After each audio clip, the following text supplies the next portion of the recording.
So, as of late, I've been doing my best to demonstrate to you and explain to you the media bias that goes on against Bernie Sanders. And, sometimes there's media biases, and in other times they're just trying to box him out completely, okay? Part of the reason why Donald Trump is president is because CNN specifically and all the other mainstream media outlets gave Donald Trump millions and billions of dollars in free advertising. Okay, they boxed him out in 2016. Harvard study confirmed this. So, when I see a guest panelist on CNN admitting to this, it's very significant, and I want to relay the information to you.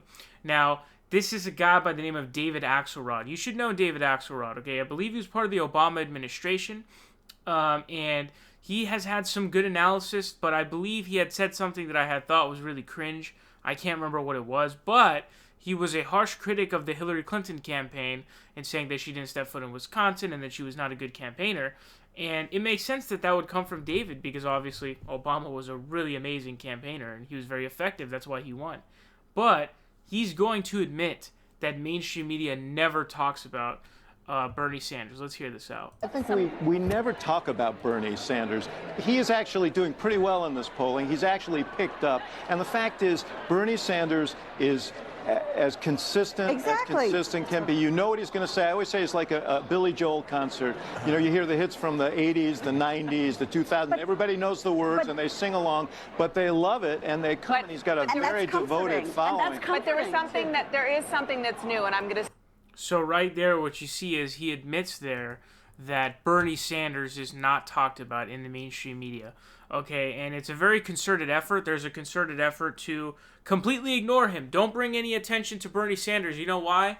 Because his policies are so popular with everybody, right? So as long as you don't cover him, no one's going to figure out about him. Now, I believe in other countries, like I think in the UK, I don't know if it's the UK or other countries, they have fair time laws in place where it's like, oh, each candidate has the allotted equal amount of time on these news networks, and they get to spend it however they choose. So, fairness, right? We need fairness in our system. And so that's one of the big reasons why he lost in 2016. One of the biggest factors. There's that, and then there's just journalistic malpractice and just completely just lying. So what's an example of that?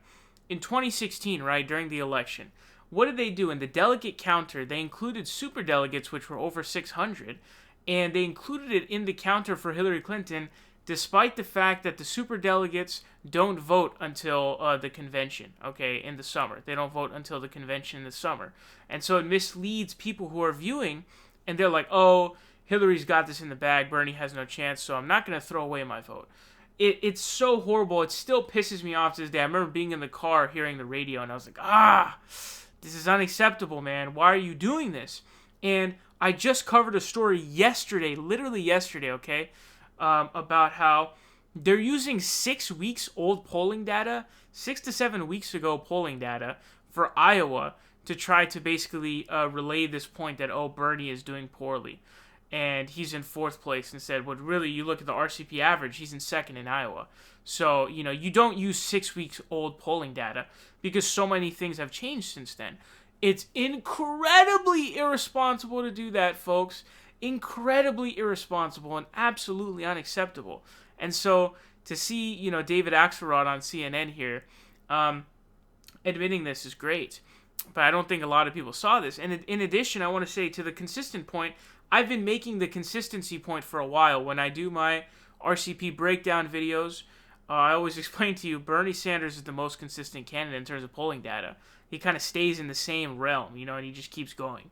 And I think that's a plus because obviously this is, it's not, it's not a sprint, it's a marathon. So that's what you've got to understand. I'm trying to relay that information, but pretty shocking to see for sure.